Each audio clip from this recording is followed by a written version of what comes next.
ब्रह्मा विष्णु महेश अजर अमर नहीं है। इनका भी आविर्भाव अर्थात जन्म तथा तिरोभाव अर्थात मृत्यु होती है। प्रमाण के लिए देखिए देवी भागवत महापुराण। ब्रह्मा, मैं, विष्णु और शिव ये तुम्हारी प्रभाव से जन्मवान है। हम तो जन्मवान है, हमारा तो जन्म होता है और मरते हैं, नित्य नहीं है, हम अविनाशी नहीं है। फिर इंद्रादि दूसरे देवता नित्य किस प्रकार हो सकते हैं? कृपया अवश्य सुनिए जगत गुरु तत्वदर्शी संत रामपाल जी महाराज के अमृत वचन।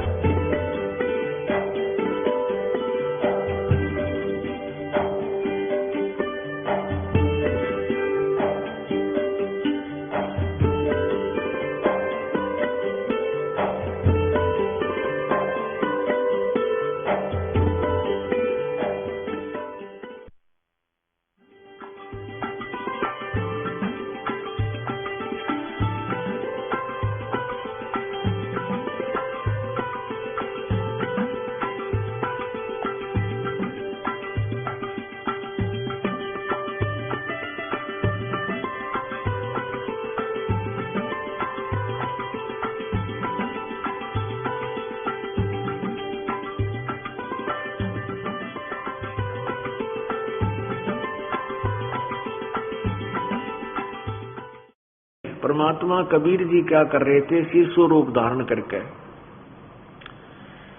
कमल के फूल पर लेटे हुए थे। एक पैर का अंगूठा अपने मुख में लिए हुए थे, एक पैर के अंगूठे को हिला रहे थे बालक की तरह। एक पैर को हिला रहे थे, ऐसे पंजे को, पूरे पैर को। नीमा ने पहले तो सोचा कि शायद ये कोई सर्प है, मेरे पति को ना डस ले।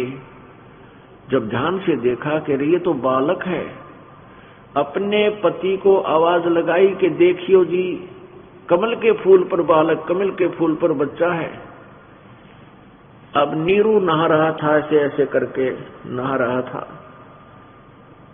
उसने कहा कि नीमा तू मेंटल होली, तू पागल होएगी इन बच्चों के चक्कर में, और अब तुझे जल में भी बच्चे दिखाई देने लगे। मैंने तेरे को बहुत समझा लिया है, मान जा, छोड़ दे इस पागलपन ने। तब नीमा कहती है जी मैं सचमुच कह रही है, देखना देखना बच्चा डूबेगा। अब इस कसक के साथ आवाज को सुनकर नीरू का भी एकदम ध्यान उसकी तरफ हुआ जिधर वो हाथ कर रही थी। जिधर हाथ किया हुआ था उसी साइड उसने ध्यान से देखा, सचमुच एक 50 फुट की दूरी पे वो बच्चा कमल के फूल पर विराजमान था। और वहां नीरू ने जाकर उस कमल के फूल समेत वो बच्चे को उठा लिया, नीमा को थमा दिया। अब नीमा लेकर उस परमेश्वर को और सीने से लगाती है बच्चे को, और कभी उसके मुंह को चूमती है, लाड करती है, प्यार करती है, गदगद होगी, और अपने शंकर भगवान के 100 शुक्र मना रही है कि हे महादेव, तो सचमुच सबकी मनोकामना पूर्ण करने वाला है। तो आपसे मैंने आज ही हृदय से रोकर प्रार्थना की थी, आपने आज ही मेरी मनोकामना पूर्ण कर दी। हे शंकर भगवान तेरा भला हो, जय हो तेरी, जय हो। अब वह उसके गुणगान कर रही है शंकर भगवान के, और उधर से उस बच्चे को प्यार कर रही है। अब पुण्यात्माओं, जिस परमात्मा के लिए हम असंख्य युगों से तड़प रहे हैं, रो रहे हैं, हमें वो मिले, हमें उसके मिलने से प्यार मिले, शांति मिले, हमारे दुख दूर हो, उसके नाम लेने से, उस कबीर भगवान का नाम लेने से हमारी आत्मा भर आती है, गदगद हो जाती है, रोम रोम करनाने लग जाते हैं। और उस परमेश्वर को जिस बहन ने, जिस पुण्यात्मा ने सीने से लगाकर बेटे की तरह प्यार किया हो, उस परमात्मा से उसको जो सुख प्राप्त हुआ है वो किसी कलमबद्ध नहीं किया जा सकता। वो इतना खुश, इतनी शीतलता उसके हृदय में आसपास इतना सुंदर वातावरण बन गया उस बहन के। अब नीरू ने विचार लाया कि यदि हम इस बालक को घर ले जाएंगे तो वहां नगर निवासी पूछेंगे तुम लाए कहां से, हम कहेंगे कि कमल के फूल पर मिला है लहर तारा तालाब में, हमारी बात पर कोई विश्वास नहीं करेगा और लोग वहां काशी के लोग ये कहेंगे कि तुम किसी का बच्चा चुरा कर लाए हो, बताओ इसकी माता पिता कौन है। उनको देकर आएंगे तुम चोर हो गए हो, तुमने तुम्हारे बच्चे नहीं है इसलिए उठा लाए। राजा तक बात जाएगी और राजा हमें सजा देगा क्योंकि हम कहेंगे कमल के फूल पर मिला है, वो कहेंगे कमल के फूल पर बालक हो ही नहीं सकता, ये तो नवजात शिशु है, वहां कौन छोड़कर आया होगा कमल के फूल पर, और जल के अंदर जाकर इतना गहरा कौन बढ़ सकता है, कमल के फूल पर बच्चा ठहर भी नहीं सकता है। तो इस तरह की वो कल्पनाएं करेंगे और हो सकता है हमें नगर से निष्कासित कर दें और बच्चा भी छीन ले। तो उसने नीमा से कहा बाहर आकर के स्नान करके कि नीमा इस बच्चे को यहीं छोड़ दे, या बेमतलब की आफत मोल ना ले, तू हमारे भाग में बालक नहीं है। और उसने सारी अपने जो कल्पना थी जो सोच थी सारी बता दी, सुना दी कि हमारे साथ ऐसा ऐसा हो सकता है, बच्चा भी छीन लेंगे और हमें नगर से भी निकाल देंगे। नीमा तो इस बालक को यही रख दे। नीमा कहती है जी मैं इस बच्चे को नहीं छोड़ सकती, ना जाने इस बालक ने मेरे ऊपर क्या जादू कर दिया, मैं मर सकती हूँ, मेरे प्राण जा सकते हैं, पर इस बालक से मैं दूर नहीं हो सकती। मैं नहीं सोच पा रही मेरे अंदर इसने क्या कर दिया, मेरे अंदर इतना क्यों इसका लगाव भर गया, मैं नहीं छोड़ सकती। और नीरू ने सोचा कि ये तो बिल्कुल बालक के मुंह में अंधी होगी और भविष्य नहीं देख रही है, हम बेघर हो जाएंगे। पहले तो मुसलमान बना दिया हमारे को जबरदस्ती, हमारा कोई साथी मुसलमान है नहीं और हिंदुओं से हमारा मेल नहीं, तो हमें जाते ही जूते मारेंगे और नगर से बाहर कर देंगे। तो नीमा नहीं मान रही है। तो पहली बार अपनी पत्नी की तरफ, क्योंकि पहले तो नीरू नीमा से इतना प्यार करता था, यानी उसकी हर मनोकामना हर इच्छा की पूर्ति के लिए वो संभव प्रयत्न करता था, कभी भी उसका विरोध नहीं करता था, वो जो भी कहती थी वही कर लेता था कि कहीं इसका बच्चे है नहीं, इसकी आत्मा दुख ना पा जाए। उस दिन नीरू ने पहली बार अपनी पत्नी की तरफ ऐसे थप्पड़ मारने के लिए हाथ उठाया और कहा नीमा या तो इसने रख दे, नहीं मैं तेरा थप्पड़ मार दूंगा तो मेरी आत्मा दुखा रुआवे मत मुझे। जो ही उसने पहली बार ऐसे थप्पड़ मारने की चेष्टा की, उसी समय परमात्मा नवजात शिशु रूप में बोल पड़े, कहने लगे नीरू तुम मुझे घर ले चल, तुम्हें कोई कुछ नहीं कहेगा, मैं तुम्हारे लिए चल कर आया हूं। अब नीरू डर गया कि कहीं ये कोई फरिश्ता ना हो, ये कोई सिद्ध बालक, सिद्धि वाला बालक ना हो, ये सिद्ध पुरुष छोटे रूप बना लेते हैं, ऐसा कर लेते हैं। तो वो डर गया और चुप हो गया, कुछ नहीं कहा नीमा से और चुप करके चल पड़ा। नीमा उस बालक को लेकर पीछे पीछे होली। अब जो ही परमात्मा को लेकर घर पर आए, नगर निवासी आसपास के मोहल्ले के जो जुलाहे उसके चारों तरफ उमड़ गए। इतना सुंदर बालक कभी देखा ना सुना। तो उसमें कोई आते हैं देखने के लिए, बच्चे को आने लग गए इधर उधर से। अब बच्चे का इतना सुंदर तेजों में शरीर, यानी जैसे किसी का बहुत गोरा शरीर हो तो यूं क्या करें इसके चेहरे पर देख कितना नूर है, भाई बड़ा नूर है इसके चेहरे पर। तो ऐसे उस परमात्मा कबीर जी का जो शरीर था, एक न्यारा नूर था पूरे शरीर पर। आम बालक जैसा शरीर नहीं था उनका, बहुत सुंदर शरीर, बहुत ही नरम कोमल। अब कोई तो आके कहता है कि इस लड़के का शरीर तो बहुत ही सुंदर है, कोई कहता है तो देवता आया है, कोई कहता है तो विष्णु अवतार नजर आता है, कोई कहता है ये तो कोई भैरव भूत दिखाई देता है। इस तरह के बच्चे के नाम से अलग अलग से वो पुकारने लगे, कोई कुछ कह रहा है, कोई कुछ कह रहा है। तो नीमा बार बार उनको कहती है कि तुम अपने मुख को बंद रखो, मेरे बेटे का नजर लाओगे, तुम घड़े ना बोलो। अब इसके विषय में आपको सूक्ष्म वेद की वाणी सुनाएंगे परमात्मा के बारे में।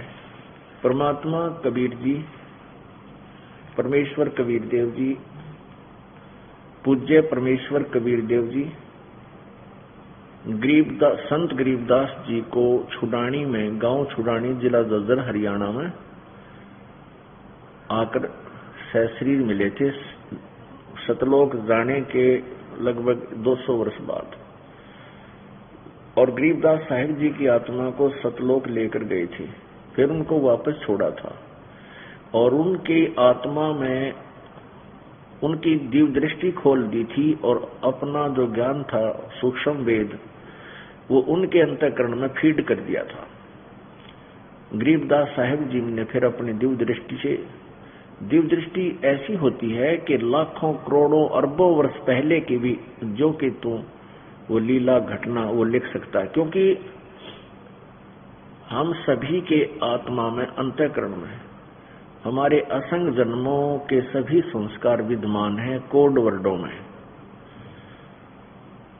तो वो चित्र जो है एक फैक्स हो जाता है। जैसे एक तो आपके अंदर एक कैमरा लगा हमारे सबके अंदर, जिससे गुप्त चित्र अपने आप बनते रहते हैं और सभी आवाज फीड होती रहती है। उसका एक फैक्स वहां धर्मराज के दरबार में चला जाता है, तो वो एक फैक्स वहां सुरक्षित रहता है।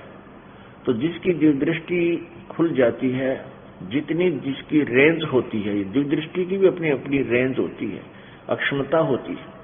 तो गरीबदास जी की दिव्य दृष्टि की अक्षमता कबीर परमात्मा द्वारा दी गई बहुत ही ज्यादा थी।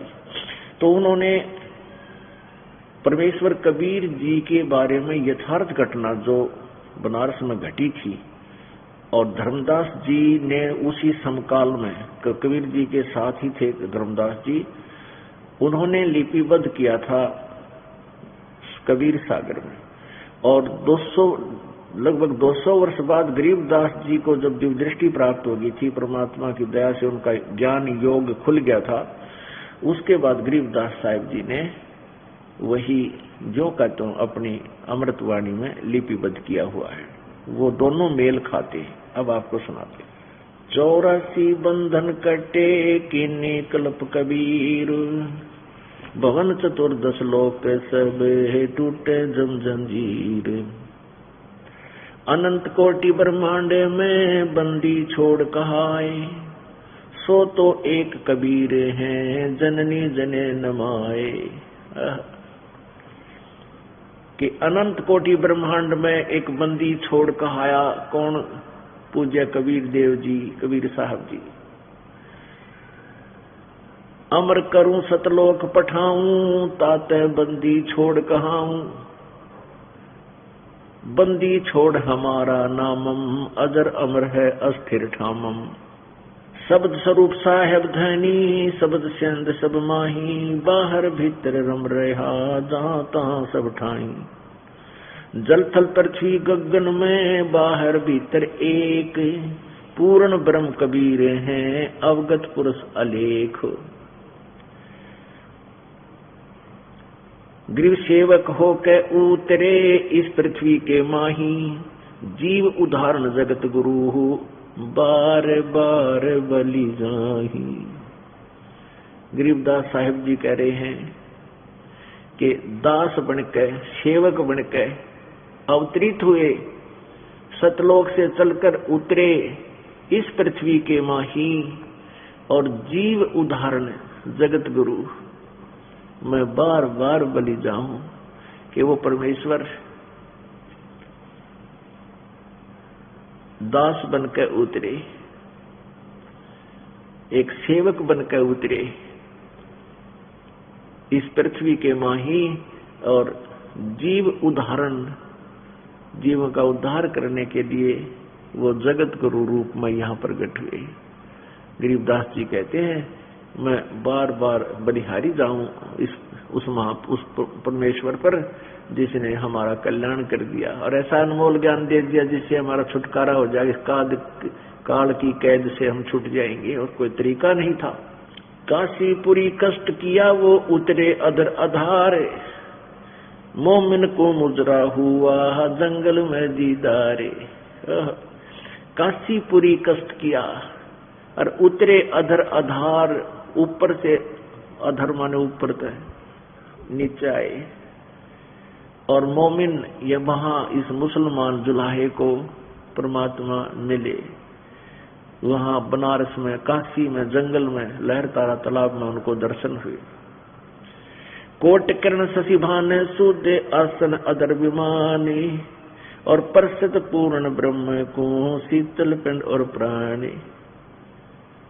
कोटि किरण शशि भान सुद आसन अधर विमान, उस सतलोक में तो उस परमात्मा का तेजोमय शरीर है और अन्य शरीर हल्के तेज पुंज का धारण करके यहाँ उतरे।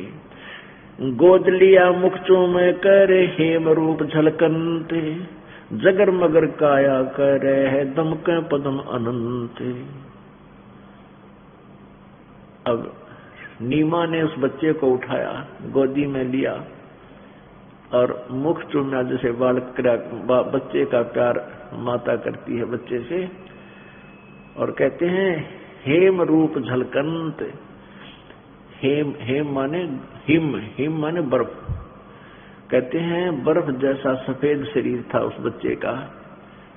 एक जैसे कोई कपड़ा खरीदने जाते हैं ना बाजार में, और यूं कहते हैं उस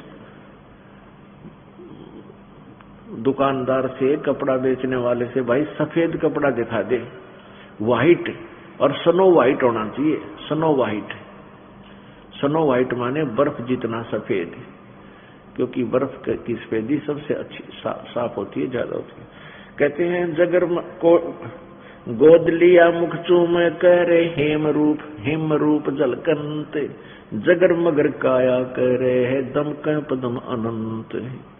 काशी उमटी गुल भया मोमन का घर घेर, कोई कह ब्रह्मा विष्णु है, कोई कह इंद्र कुबेर। कोई कह ब्रह्म धर्म राय है, कोई कहत है ईश, 16 कला सुभान गति, कोई कहे जगदीश। गरीब भक्ति मुक्ति ले उतरे ये मेटन तीनों ताप, मोमन को डेरा, मोमन का डेरा लिया वो कहे कबीरा बाप। परमात्मा कहते हैं कि भक्ति और मुक्ति लेकर वो वहां से अवतरित हुए थे, और उस सत भक्ति से आप जी के तीनों ताप नष्ट होंगे। हमारे तीनों ताप नाश करने के लिए वो परमात्मा ऐसा अनमोल मंत्र देने के लिए हमें यहाँ आए थे। भक्ति मुक्ति ले उतरे ये मेटन तीनों ताप, और मोमन कर डेरा लिया वो कहे कबीरा बाप। एक मुसलमान जुलाहे के घर पे वहां विश्राम किया परमात्मा ने, वहां अपना घर बनाया, और उस जुलाहे को बाप कहे वो परमात्मा, पिताजी बोले। दूध पीवे न अनभक है, नहीं पलने झूलंत, आधार अमान ध्यान में कमल कला फूलंत। कोई कह छल ईश्वर नहीं, कोई किन्नर कहाए, कोई कहे गण ईश का जो जो मात्र साए। खलक मुलक देखण गया राजा प्रजारीत, जम्बू दीप जहान में उतरे शब्द अतीत। दुनी कहे ये देव है, देव कहते हैं ईश, ईश कहे ये पूर्ण ब्रह्म है, पूर्ण विश्वे बीश। दुनिया तक कहे यो देवता है, और ऊपर देवता लोगों के भी वहां चर्चा पहुंची कि एक सुंदर बालक वहां ऐसे ऐसे अवतरित हुआ है। तो देवता कहते हैं ये तो भगवान हो सकता है। भगवान कहता है ये यानी काल दुर्गा से कह रहा है कि ये तो कोई परब्रह्म है और परमात्मा है, पूर्ण विश्व बीश। अब क्या होता पुण्यात्माओं, ये 25 दिन का बालक हो गए। परमात्मा का शरीर उनको जिस दिन प्राप्त हुआ था नवजात शिशु रूप में थे, तो 25 दिन हो गए और ना तो दूध पी रहे हैं, अन्न तो खाना कहां से था 25 दिन के बालक ने। अब दूध पिया नहीं तो माता चिंता होगी, चिंतित होगी। अब नीमा लगी विलाप करने। अब वो बेशक मुसलमान बन गए थे, नमाज भी करनजाव थे, परंतु शिव जी को हृदय से भूल नहीं पाए और उसी उनकी अपनी सोच से उनको ऐसा लगा कि भगवान शिव जी ने ही हमें ये बालक दिया है। अपने आत्माओं जैसे अब आपका ये तत्व ज्ञान समझ में आओगा। गरीबदास साहिब जी कहते हैं कि जगत का पेखना पेखा, धनी का नाम ना लेखा। अब जैसे ये दास पहले हनुमान पुजारी था, श्री कृष्ण अर्थात विष्णु जी का बहुत तगड़ा उपासक था, इष्ट रूप में मानता था, भगवान शंकर जी को भी आदर की दृष्टि से पूजता था। और कोई भी घर में सुख होता था, जैसे हम पास हो जाया करते, स्कूल पढ़ जाया करते जो, तो अपने भगवान विष्णु का शुक्र मनाया करते, अपने पास कर दिए। फिर ब्याह हो गया, फिर लड़का हुआ, भगवान विष्णु जी ने मौज कर दी, छोरा दे दिया, लड़का दे दिया। फिर नौकरी लगी, भगवान विष्णु जी ने हमारे को ठाठ कर दिए, नौकरी दे दी। अब पुण्य आत्माओं ये पता चला हमने कि ब्रह्मा विष्णु महेश तो कुछ करे नहीं सकते, वो ना तो लिखे लेख को घटा सकते ना बढ़ा सकते, और जो हमने कभी शुभ संस्कार किए थे वही हमें प्राप्त थे। हम नियमित इनका कर रहे थे कि इन्होंने भगवान ने हमें कर दिया। तो ऐसे ही वो सोच रही थी नीमा कि हमारे को ये बालक भगवान शिव जी ने दे दिया।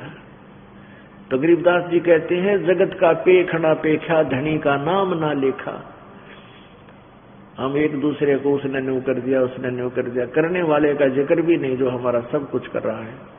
अब नीमा रो रही है बुरी तरह और मन में दृढ़ संकल्प कर लिया कि यदि ये बालक मर गया, इसकी मृत्यु होगी तो मैं भी फांसी लगा कर मरूंगी या गंगा में डूब कर मर जाऊंगी, मैं जीऊंगी नहीं। फाइनल फैसला था उसका कि अब, और कहती है हे भगवान शिव जी, या तो ये खिलौना हमें देना नहीं था और प्रभु आपने दिया है कि इसको लेना नहीं था। ये बच्चा मरेगा, आपकी बेटी भी साथ मरेगी, मैं नहीं रह पाऊंगी।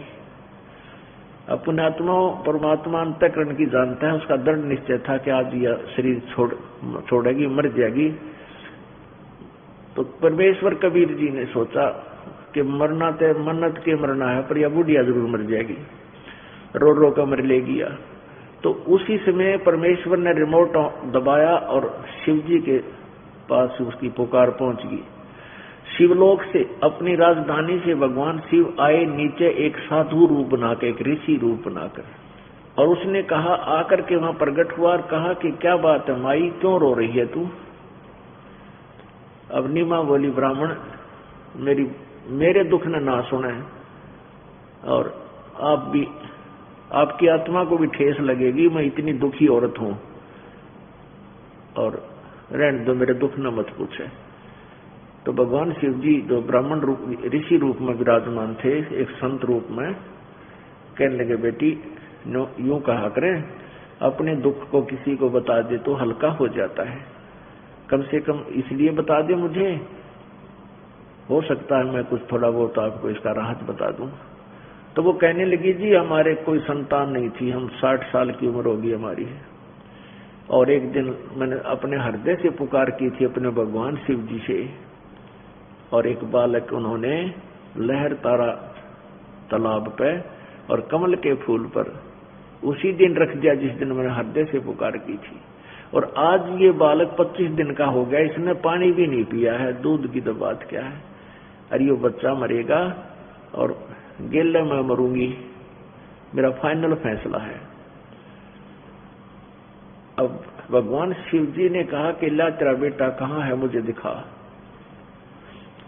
अब नीमा लेकर आई पालने में तो उठा के, पालने में से उठा कर लाई और उसने सोचा इस महात्मा के चरणों में रख दूं बालक ने। वो यूं चरणों की तरफ डालने लगी नीमा शिव जी की तरफ, तो शिव जी 5 कदम पीछे हो गया।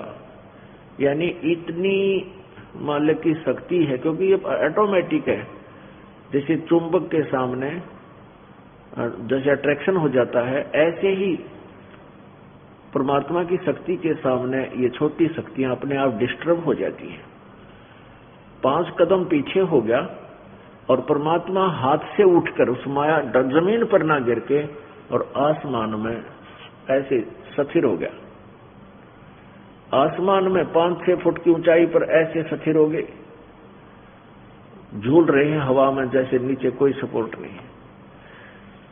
अब नीमा ये सोच रही थी कि इस महात्मा में इतनी शक्ति है कि मेरे बेटे को आकाश में डांट दिया। अब वह उस संत के ऊपर और प्रभावित हो गई। तब भगवान शिव जी ने उस बच्चे को ऐसे हाथ किया गोद में लेने के लिए, चरणों से उठ नहीं गोद में, तो तुरंत उनकी गोदी में हाथों में आगे भगवान शिव जी के, और भगवान शिव जी से चर्चा की कबीर भगवान ने कि हे शिव जी। अब शिव जी महाराज ने सोचा ये कोई सिद्ध पुरुष है और मुझे पहचान लिया इसने कि हाँ बोलो महात्मा जी। परमात्मा ने कहा कि आप इनको कहो एक कुंवारी गाय ले आवे, कुंवारी गाय। और कुंवारी गाय आप समझते होंगे कि जो गाय की बच्ची दूध छोड़ चुकी हो, 1.5 साल की हो जाती है और वो आगे नए दूध ना हुई हो, जो धनाई ना हो पशु सांड ने कभी भी अनटच्ड, उसको कुंवारी बच्ची कहते हैं। और वो उस गाय के कमर पर आप थपकी लगा देना, वो दूध दिया करेगी। अब उसी समय शिव जी ने कहा कि जा तेरे पति ने बुला, आवाज लगाई, नीरू आ गया।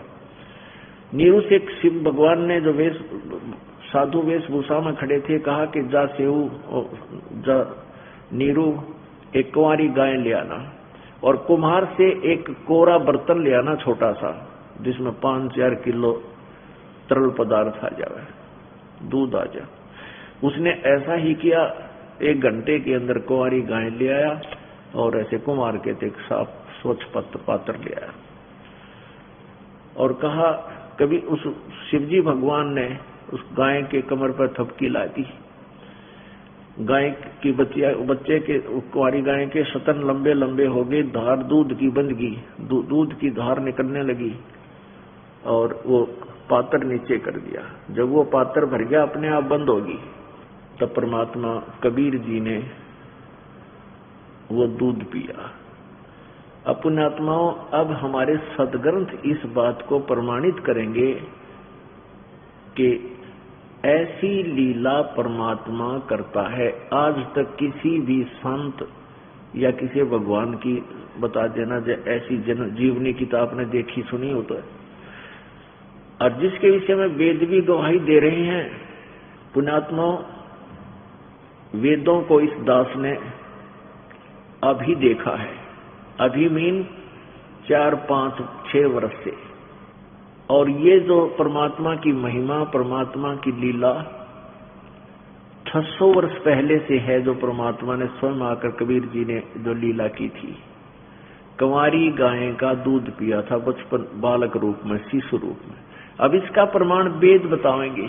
वेद, कबीर परमेश्वर जी कहते हैं वेद मेरा भेद है, मैं ना मिलूं वेदन के माही, जौन वेद से मैं मिलूं ये वेद जानते नाही।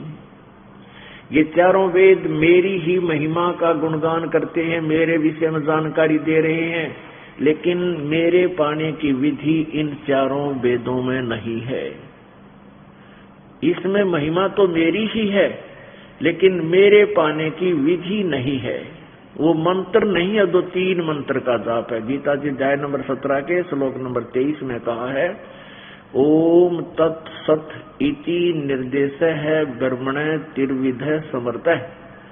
पूर्ण परमात्मा परम अक्षर ब्रह्म सच्चिदानंद घन ब्रह्म के भक्ति का ओम तत्सत ये 3 मंत्र का जाप कहा गया है। इसका निर्देश है।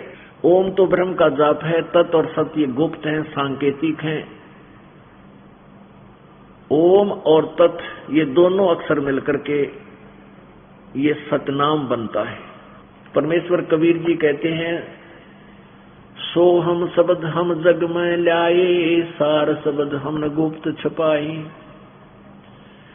सो हम शब्द किसी भी सदग्रंथ में आपको नहीं मिलेगा, ना वेदों में, ना पुराणों में, ना गीता जी में, और यही पुरातन ग्रंथ है। बाकी कबीर जी की वाणी पढ़ने पासे चाहे कोई नकली अपना अलग से कोई लिख ले उस मंत्र को, तो परमात्मा कबीर जी कहते हैं सोहम शब्द हम जग में ल्याए, यानी ये परब्रह्म का मंत्र है, किसी को नहीं पता इसके मंत्र का। और सार शब्द हमने गुप्त छुपाए, वो अभी तक नहीं बताया था। सार शब्द को कहते हैं हमने छुपा रखा है। क्या बताते हैं? नामा छिपा ओम तारी, पीछे सो हम वेद बिचारी। सार शब्द पाया दद लोई, आवागमन वोर ना हुई। नामदेव जी जो है छिपा जाति में, रोहिला जाति में इनका जन्म था। ओम नाम के जाप को सर्वश्रेष्ठ मानकर जपते थे। ओम नाम के जाप जपते जपते उन्होंने मंदिर को भी फेर दिया था, मरते गौ भी जिवा दी थी, इतनी सिद्धि थी उनके अंदर। तब परमात्मा आकर मिले थे कि प्यारी आत्मा, इसी तरह मोक्ष नहीं हो सकता। फिर उनको यथार्थ ज्ञान बताया। तब नामदेव जी ने प्रभु के उन वचनों पर विश्वास किया। कहते नामा छिपा ओम तारी, पीछे सो हम भेद बिचारी। कबीर परमेश्वर जी ने फिर उनको सतनाम दिया और फिर सार शब्द दिया, सार नाम दिया। नामा छिपा ओम तारी, पीछे सो हम भेद बिचारी। सार शब्द पाया जद लोई, फिर आवागमन वोर ना कोई। फिर जब उसको सार नाम दिया उसके बाद कहते फिर नामदेव जी का जन्म मरण का पीछे छुटकारा हुआ। तो कहने का भाव ये है कि कबीर जी कहते हैं वेद हमारा भेद है, मैं न मिलो वेदन के माही। जौन वेद से मैं मिलो, ये वेद जानते नाही। अब सूक्ष्म वेद से परमात्मा की प्राप्ति होगी, जो सूक्ष्म वेद अब आपको बताया जा रहा है। कहते इसको वो वेदों में वर्णित है। तो अब वेद मेरा भेद है। अब धर्मदास जी ने कहा था कबीर परमेश्वर जी से कि हे प्रभु, आज तक हमारे को किसी ने ऐसा ज्ञान नहीं दिया जो आप बता रहे हो पुराणों में, कि आप ऐसा बता रहे हो। तो इसका मतलब ये है कि वेद और कतेब सब झूठे हैं। तो कबीर जी ने कहा था नहीं धर्मदास, वेद कतेब झूठे नहीं भाई, झूठे हैं जो समझे नहीं। वेदों और कतेबों में स्पष्ट लिखा है मेरे बारे में, लेकिन ये नकली न्यों का है ना कबीर जी के बारे में वेदों में कोई गुणगान नहीं है, ब्रह्मा विष्णु महेश अजरो अमर है। ये वेद कतेब झूठी नहीं है। कतेब बोलते हैं इनको चारों पुस्तकों को, जो एक कुरान शरीफ है, फिर वो 3 और किताबें हैं मुसलमान और ईसाई धर्म की, जैसे बाइबल है। कहते ये वेद कतेब झूठे नहीं भाई, और झूठे हैं जो समझे नहीं। इनको नहीं समझ सके वो लोग झूठे हैं, जो अभी तक ब्रह्मा विष्णु महेश को अजरो अमर बताते थे, जबकि इनकी जीवनी में लिखा है पुराणों में कि ये तो नासवान है। अब आपको दिखाते हैं वो वेद गवाही दे रहे हैं कबीर परमेश्वर की। अगर इसमें सुनाते हैं, पहले सूक्ष्म वेद सुनाते हैं अमर वाणी, फिर वेद दिखाते हैं। शिव उतरे शिवपुरी से, अवगत बदन विनोद। मैं के कमल खुशी भये, लिया ईश को गोद। नजर नजर में मिल गई, किया ईश प्रणाम। धन मो मन धन पूर्णा, धन का सीनी काम। जब दोनों भगवानों की नजर में नजर मिली, पूर्ण परमात्मा की और शिव जी भगवान की, शिव भगवान की, और फिर उस परम पिता को शिवजी भगवान ने नमस्कार किया, प्रणाम किया और कहा उस नीमा को और नीरू के, धन्य है तुम्हारा जीवन जहां तुम्हारे घर पर ऐसी परम शक्ति उतरी है। और भगवान शिव जी ने कहा नीमा बेटी, यो बालक मरण का नहीं है, ये बालक मरने वाला नहीं है, तू चिंता मत कर। तो नीमा रोती हुई कहती है कि हे ब्राह्मण, हे ऋषि जी, तेरी सुखी सांत्वनाओं से मेरा दिल नहीं रुकेगा, मेरा दिल रुकेगा ये दूध पीवे। तब परमा कबीर जी ने जब कहा था कि शिव जी तो इसको कहे एक गऊ मंगा ले कवारी और उसके ऊपर थपकी मार दे और दूध देगी, ऐसा ही हुआ। तो क्या बताते हैं, नजर नजर से मिल गई किया ईश परिणाम, धन मोमन धन पूर्णा धन का सीनी काम। धन है ये नगरी, धन है तुम्हारा जन्म कि तुमको ऐसी परम शक्ति बालक रूप में मिल गई। 7 बार चर्चा करी बोले बालक बैन, शिव को कर मस्तक धैर्या ल्या मोमन एक धैनु धैनु। अनब्यावर को दूहत है दूध दिया तत्काले, पीवे बालक ब्रह्म गति ही ता शिव भय दयाले। अब क्या बताते, अनब्यावर को दूहत है, बिना ब्याही हुई को कंवारी कुछ गाय का दूध निकाला, तब बालक ने वो दूध पिया। ये तो है सूक्ष्म वेद में लिखा हुआ है, कबीर परमात्मा की लीला में लिखा हुआ है कि उस परमेश्वर ने, कबीर जी ने बालक रूप में जब आते हैं कंवारी गाय का दूध पीते हैं। जैसा कि आप जी को दास ने पता था कि परमात्मा प्रत्येक युग में ऐसे ही लीला करने आते हैं। ये देखिएगा ऋग्वेद मंडल नंबर 9, ऋग्वेद मंडल नंबर 9 महर्षि दान सरस्वती, ये इसके ऊपर प्रिंट है, ये आपको दिखा रहा हूं।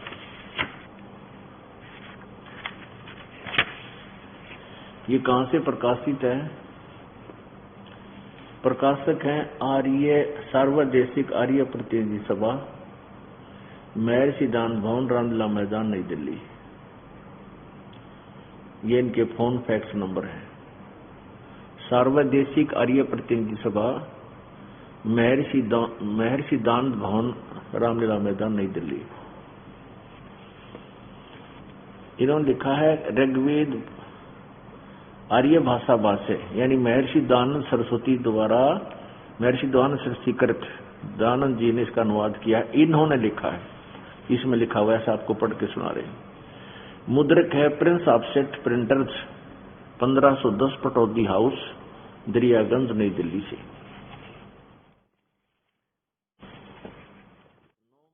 मंडल नंबर 9 ये प्रारंभ है, और सूक्त नंबर 1 और मंत्र नंबर 9, 8 और 9 आपको दोनों दिखाते हैं। ऋग्वेद मंडल नंबर 9, ऋग्वेद मंडल नंबर 9 सूक्त नंबर 1, इसमें क्या लिखा है, और ये मंत्र नंबर 2, हे परमात्मन आप राक्षसों के हनन करने वाले हो, संपूर्ण विश्व के दृष्टा हो, सबके उत्पत्ति स्थान हो,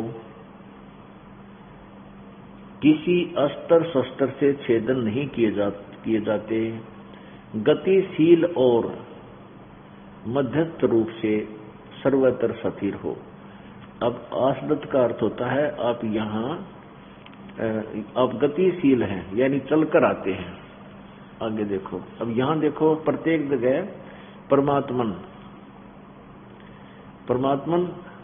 फिर यहाँ भी देखो परमात्मन, जहां भी परमात्मन, हे परमात्मन, हे परमात्मन, हे परमात्मन। आगे देखो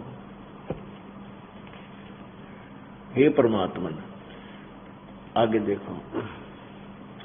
अब यहां से इन्होंने परमात्मा ना लिखकर उस पुरुष को, पुरुष माने परमात्मा लिखना था, उस परमात्मा को ज्ञान यज्ञ में भली प्रकार ग्रहण करती हैं। जैसे यहां देखो उस पुरुष को, यहां लिखना था उस परमात्मा को उग्र गतियां प्रेरणा करती हैं।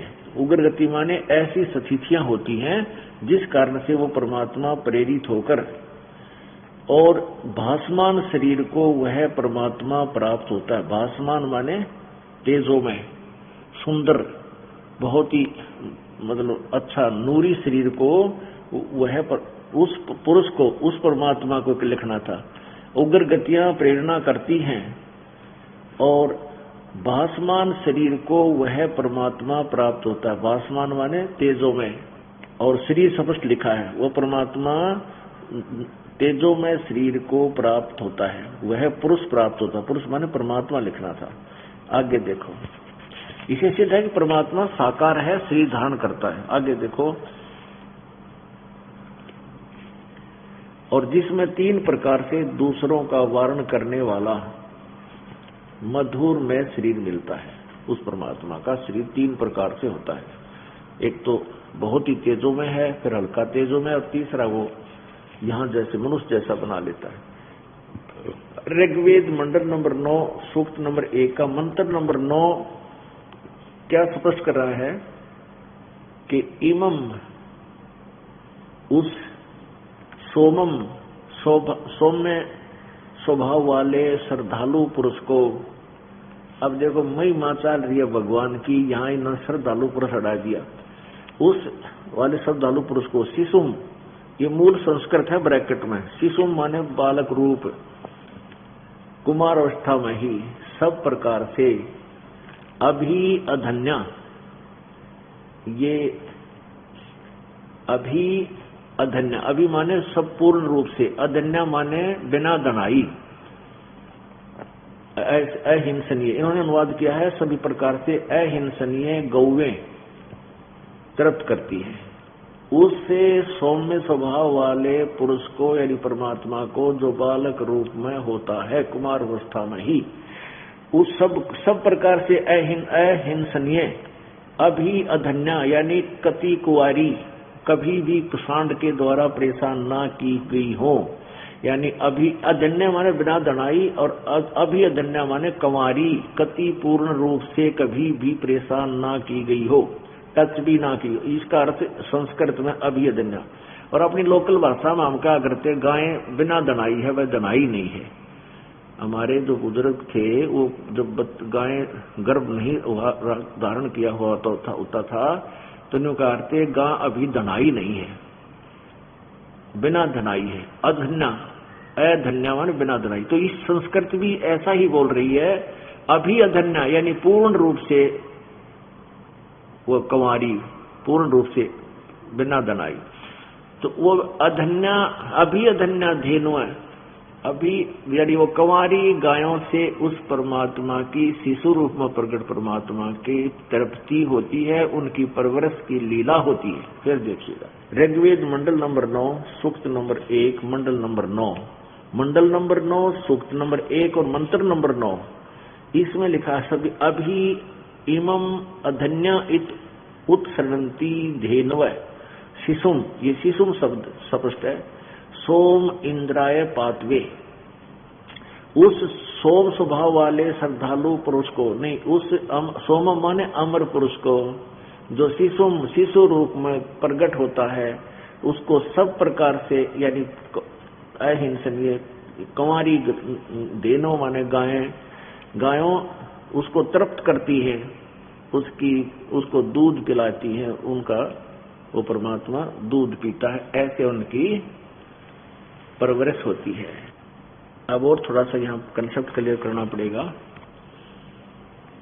ये तो वेदों ने गवाही दे दी कि वो परमात्मा बालक रूप धारण करके जब आता है तो कुंवारी गाय से उनकी परवरिश की लीला होती है। और 600 वर्ष पहले परमात्मा ने ये ऐसे ही आए थे और यही लीला हुई थी, उनकी जीवनी में पहले ही लिखा हुआ है। तो पुण्यात्माओं, इस काल को बहुत डर लगा रहता है कि कहीं ये सब प्राणी परमात्मा को पहचान ना ले। तो उस समय इन अज्ञानी ऋषियों महर्षियों के द्वारा ये डंडोरा पिटवा दिया कि कबीर अशिक्षित है, ये संस्कृत भाषा को नहीं जानता है, ये वेदों और पुराणों और गीता जी के बारे में जो कुछ भी बोलता है ये झूठा है, कपटी है, इसकी बातों में मत आना।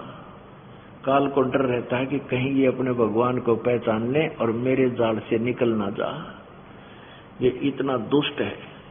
तो पहले क्या होता था, जैसे कबीर परमेश्वर की शरण में जो भी आ जाता था वो सुखी हो जाता था, जो भी आ जाता था उसको परमात्मा, क्योंकि हम सब उसी के बच्चे हैं और अपना बच्चा थे, कोई भी है दुखी होगा पिता के पास, माँ के पास आता है तो आते ही उसको, जैसे बालक है घर से बाहर निकल गया, छोटा सा बच्चा घर से बाहर जाते ही धूप तेज है, नीचे से तब पैर जड़े गर्मी में, वो रोने लग गया, बैठ गया तो फिर नीचे तो वो फिर और दूना गर्म हो गया, फिर रोने लग गया, उठ कर घर पर आया, रेते में बुरा हाल हो रहा है। तो माँ ने आते ही पिताजी ने उसको सीने से लगाया, नवाया धोवाया, नए कपड़े पहनाए। तो ऐसे ही हम काल अपने घर से निकल गए, काल की इस आग में आगे अब सब रो रहे हैं, खड़े खड़े जल रहे हैं, बैठे तो दूने दर्द हो, दूने जले, यानी यहाँ सारे तपत ही तपत है। और वो परमात्मा के पास जो बच्चा जाता है रोता हुआ, तो उसी को स्वस्थ कर देते थे, उसी को सब सुख देने लगे। तो इस तरह परमात्मा के 64 लाख से हो गए थे। कबीर जी के 600 साल पहले जब भारत की कितनी आबादी होगी, 4 करोड़ भी नहीं होगी, जिसमें अफगानिस्तान, बलोचिस्तान और इराक, ईरान सारे भारतवर्ष में ही आते थे, और ये पश्चिमी पाकिस्तान सारा भारतवर्ष ही था। कुल मिलाकर 4 करोड़ आबादी नहीं थी, जिसमें 64 लाख शेष कबीर परमेश्वर के उस समय हो गए थे 600 वर्ष पहले। तो बालकों का खेल नहीं है ये। तो क्या होता था कि जो भी नाम लेता था परमात्मा का आशीर्वाद पाता था, उसको सुख होने लग जाता था। फिर वो अपने रिश्तेदारों को बताता था, रिश्तेदार फिर उनके सुख को देख कर तो ये मान लेते थे, भाई बिल्कुल ठीक है, तुम्हारे ऊपर तो मेहर घनी होगी तुम्हारे गुरुजी की। फिर ये पूछते थे कौन है तुम्हारा गुरुजी, तो बताते थे कि वो कबीर साहब है। कबीर वो कांसी वाला धानक है, वो कोई गुरु है करे, वो तो छोटी जाति का शूद्र है, उसने के मेरा वेदों और गीता, यानी उनके सुख न देखें तो सब प्रभावित, नाम सुने तो नफरत सबको। ये काल ने करवा दी। अब तो झूठा है, वो तो वेदों और गीता के बारे में कुछ नहीं जानता, वैसे गपोड़ फैलता है। और वही समस्या काल के सामने ई बागी जब दास ने इसका पोल खोलनी शुरू कर दी परमात्मा कबीर जी की आज्ञा से। क्रोथा कांड इस काल ने करवाया, इन नकली आचार्यों में प्रेरणा कर दी कि थारी पोल खुल लगी और दान के ज्ञान की खाल तार दी, तुम कितना जोगे नहीं रहोगे। अब उधर से ये मुख्यमंत्री जी हरियाणा, दुर्भाग्य से इसका दुर्भाग्य था, ये मुख्यमंत्री ईब बनना था आर्य समाजी, और इन झूठे लोगों ने उस पुण्यात्मा को मिसगाइड कर दिया और उसने इन झूठों की बात को सच्ची मान के क्रोथा कांड करवा दिया। अब इतनी झूठ बुलवा दी, मीडिया ने भी उस सत्ता का सहयोग पा करके निरी झूठ बोल दी। उस वहां अवैध काम होते थे, वहां ये होता था। अब दास ये कहता एक तो अवैध कोई प्रमाण लाकर दे दो, जो तुमने इतनी झूठ बोली मीडिया में सारा बकवास गढ़ दी, एक तो लाकर दिखा दो हमारे सामने वह चीज जो अवैध मिली हो। तो काल ने करवा दिया कि कहीं ये फिर से परमात्मा को पहचान ना ले और सभी तेरे जाल से ना निकल जाए। अब पुण्यात्माओं, इस ज्ञान को आप सुनते हो, आपको लाभ हो रहा है। श्रद्धालु भक्त कहते हैं जी हम कहीं आपकी सीडी सुनाते हैं, ज्ञान सुनाते हैं, तो सभी गदगद हो जाते हैं, कहते हुए ज्ञान के कमाल कर रखे। और फिर ये पूछते हैं कि वो बोल कौन रहा है, जैसे ना जिसने सकल का बेरा। और ये बता देते हैं कि ये क्रोथा वाले संत हैं रामपाल जी, जो कि बूंदा हम कर लेना यू किसा संत से उठ कर चल पड़ते हैं। और काल यही चाहता था कि ये सब इससे दूर हो जा और कहीं मेरे जाल से निकल ना जा, परंतु एव इस काल की दाल गले को जा, अब नहीं गलेगी इसकी दाल। अब पुण्यात्माओं, परमात्मा 600 वर्ष पहले जब आए थे, वो किस उद्देश्य से आए थे? इस तत्व ज्ञान को फैलाने के लिए, हमें अपना भेद बताने के लिए। अब प्रथम चरण में कलयुग में ये आए सन 1398 में, 120 वर्ष रहे, एक साधारण मनुष्य जैसी जीवन किया, साधारण मनुष्य की तरह एक काम करके निर्वाह करके दिखाया कि तुम मेरा अनुसरण करके भक्ति भी करते रहना और पेट के लिए अपना धंधा भी करते रहना, पर बकवाद ना करना। चोरी ठगी ना करना, जारी ना करना, लूट खसोट मत करना, परमात्मा विश्वास करना, फिर देखना मालिक तुझे कितना साथ देगा। अब देखिएगा ऋग्वेद मंडल नंबर 9, ये वही है जो अभी आपको दिखाया था। ये कहां से प्रकाशित है? 9-10 सार्वदेशिक आर्य प्रतिनिधि सभा, महर्षि दान भवन, रामलीला मैदान, नई दिल्ली। ये इनके फैक्स फोन नंबर है। ऋग्वेद आर्य भाषा भाष्य, महर्षि दान सरस्वती कृत। मुद्रक हैं Prince offset printers, 1510 Pataudi house, Daryaganj, नई दिल्ली। ऋग्वेद मंडल नंबर 9 और सूक्त नंबर 86 का मंत्र नंबर 26 देखो। ऋग्वेद मंडल नंबर 9 सूक्त नंबर 86 और मंत्र नंबर 26। इसमें लिखा कि यज्ञ करने वाले यजमानों के लिए परमात्मा, यज्ञ करने वाले यजमान माने भक्ति करने वाले भक्तों के लिए परमात्मा सब रास्तों को सुगम करता हुआ, उनके विघ्नों को, उनके संकटों को मर्दन करता है, उनको पवित्र करता हुआ और अपने रूप को सरल करता हुआ, अपने रूप को, इसे सीधा परमात्मा साकार है, अपने रूप को सरल करता हुआ, हल्का तेज पुंज का बना करके, वह कांति में परमात्मा सर्वज्ञ, या कवि कार्तिक ने सर्वज्ञ लिख दिया। कवि कोई भी सर्वज्ञ नहीं होता। यहां लिखा है जो कबीर अतो, हम इसको लिख देते हैं कबीर देव। कबीर देव, वो कबीर देव विद्युत के समान क्रीड़ा करता हुआ, यानी बिजली की तरह चल कर आता है। शीघ्र पहुंचूंगा क्षण एक में अपने जन के काज, सुख संवेद में लिखा है। विद्युत के समान क्रीड़ा करता हुआ वर्णीय पुरुषों को प्राप्त होता है, यानी श्रेष्ठ आत्माओं को प्राप्त होता है, अच्छी आत्माओं को मिलता है जो दृढ़ भक्त होते हैं। आगे देखना, वे प्रेम की सैकड़ों धाराएं, इस 27 में, वे प्रेम की वे सैकड़ों धाराएं जो नाना रूप में सतिथि को लाभ कर रही हैं, वे परमात्मा को प्राप्त होती हैं। ये अर्थ कुछ और बनता है, फिर भी आगे तेज पुंज परमात्मा को, प्रकाश पुंज परमात्मा को। प्रकाश पुंज माने प्रकाश का समूह, तो निराकार क्यों करो है भाई? प्रकाश पुंज परमात्मा को बुद्धि वृत्तियां विषय करती हैं। जो परमात्मा ध्रुवलोक के, यानी ऊपर तेजों में लोक, सतलोक के तीसरे पृष्ठ पर विराजमान है, जो तीसरे लोक पर रहता है। ये देख लो, ये निराकार बताया करते हैं सत्यार्थ प्रकाश समोल्लास नंबर 7 में महर्षि दानंद जी ने लिखा है कि परमात्मा निराकार है, और वेद कह रहे हो साकार है। तो इससे सिद्ध है कि महर्षि दानंद जी को वेद ज्ञान कैख भी नहीं था। और यहां अनुवाद वेदों में जो स्पष्ट लिखा है कि वो परमात्मा ध्रुवलोक के तीसरे स्थान में, यानी सतलोक के ऊपरले हिस्से में वहां बैठा है, वहां रहता है, विराजमान है, एक देशीय है, और वहां से चलकर फिर परमात्मा यहां आता है। उसका उद्देश्य क्या है आने का? ये देखिएगा, ऋग्वेद मंडल नंबर 9 सूक्त नंबर 82 और मंत्र नंबर 1, ये यहां से शुरू होता है 82। इसका प्रथम मंत्र ये है,